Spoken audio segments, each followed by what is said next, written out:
Congrats. I'm excited to be here. First of all, look, I'm going to say this, JJ. A lot of things going on, a lot of moving parts here in the last couple of weeks.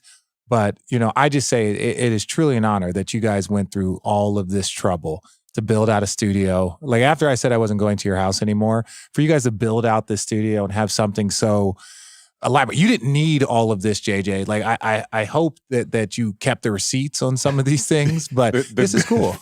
The garden level makeshift studio was good enough for you. Look, that was fine. But look, like I said, I'm impressed that you put this all together, knowing that I was coming here in a couple of weeks, and so the fact that you guys rushed to do it the way you did to make sure that this was ready for our conversation. This is amazing. What a lovely week for us, right? We get to call a game Saturday in Denver. A little disappointing Embiid was out. You called the Brooklyn Nets on Monday. In a couple hours, we are going to be calling the Phoenix Suns and the Brooklyn Nets. KD's return to the Nets.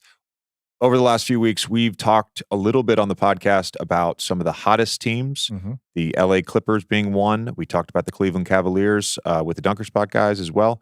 For our DraftKings Sportsbook segment, I want to touch on two teams right now, and that is the New York Knicks and the team we're going to have tonight, the Phoenix Suns. Phoenix 13-5 since December 26th. They've had now a sustained run. Bradley Beal's played in 17 of the last 18. I feel like we can talk about this group now. What are your overall impressions of the Phoenix Suns in this stretch of basketball?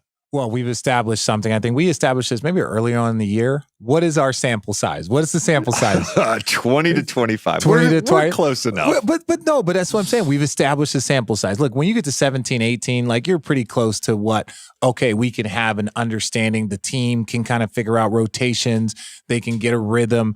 And I think now we're starting to see, I stand by, the three of them are so special. When you're talking about Bradley Beal, Kevin Durant, and Devin Booker. We've seen huge numbers coming up from Book lately, but I still stand by that the most important ones are going to be the contributions that they get from other people. And right now, Grayson Allen might be having one of the best non-star seasons in the league. The way he's shooting the three, because he becomes so important. You can send rotations to different guys. You can throw a double at Book. You can stay at home on Bradley Beal. You can stay at home on Kevin Durant.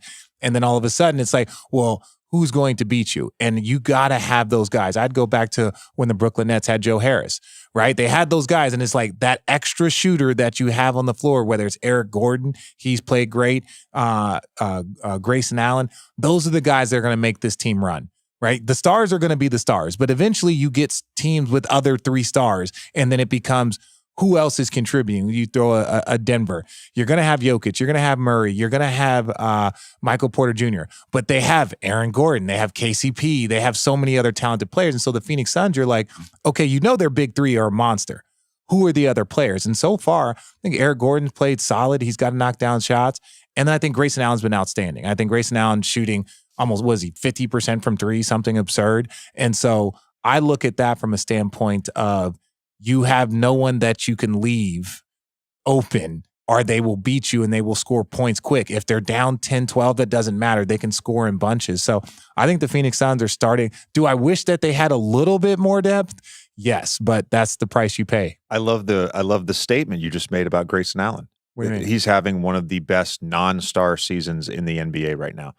Bring up the three-point percentage. He's just under 50% for the season. Over the last 18, on 5.3 attempts, he's shooting just under 56% over the last 18. The thing that's been interesting to me, and Booker, of course, had this 4-game run where he was averaging an insane amount of points. But the thing that's interesting to me, they've essentially, since December 26th, all played at least 15 of the 18 games. Booker's played 18, Durant 15, Beal 17. There seems to already be a little bit of a pecking order with the big three, where it's like Booker, Durant, Beal. Booker's at 29 a game. Durant's at just under 25. Beal's at over 18 a game. All super efficient, all playing well. I went into some of the lineup data, and this is what I found interesting. So they've started to play, and it's only been 27 minutes that this group has played together, but they've started to play Durant some at the 5. They've closed some games that way. They've closed some quarters that way. That group with Durant, Gordon, Beal, Booker, Allen has a net rating of 12.2 in 27 minutes together. Nurkic, who's the one guy you didn't want to give any love to, we had him earlier in the season, got off to a little bit of a slow start. I think he's been solid for the last month or so.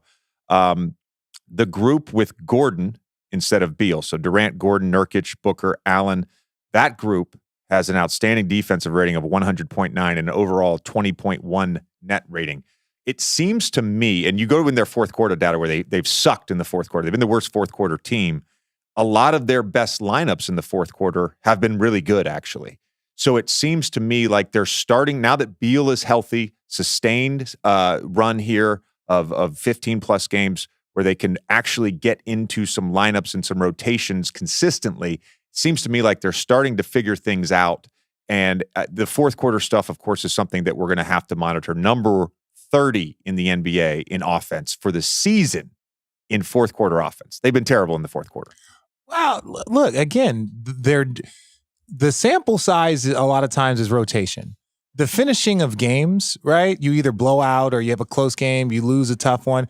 You still have to figure out how you're going to finish games. And a lot of that is based off of who you're playing against. Kevin Durant at the 5, you can do that against, I would say 60% of the teams you could do that. If you've got Jokic, if you might have, if you're playing against Miami, if you're playing against, even the Lakers, I would say like a team like that has like legitimate bigs, that's probably not a great system to have Kevin Durant at the 5. But you're playing small ball, you're switching everything across.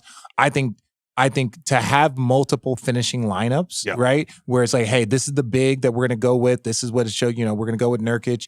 That's kind of a line. Oh, we're playing against the Sacramento Kings and Kevin Durant has to guard Sabonis. That's fine. I'll adjust that. You're living with that. Yeah, I'm living with that because he's got to guard Kevin Durant or somebody or a Grayson Allen. And if he's guarding a Grayson Allen, or even if you put him on one of the lesser guys, now all of a sudden he's not around the basket, right? So he's not around the basket. He's pulled over, so you get better spacing. So I look at it as like you have to figure out when we're playing against bigs, when we're playing against smalls, like who are our lineups, and you got to have multiple lineups. If you got one pitch, and that you're in a bad spot. I think we'll see that lineup tonight against the Brooklyn Nets. This seems like a team, as much as they switch Claxton at the 5, I would expect to see that small ball lineup quite a bit tonight.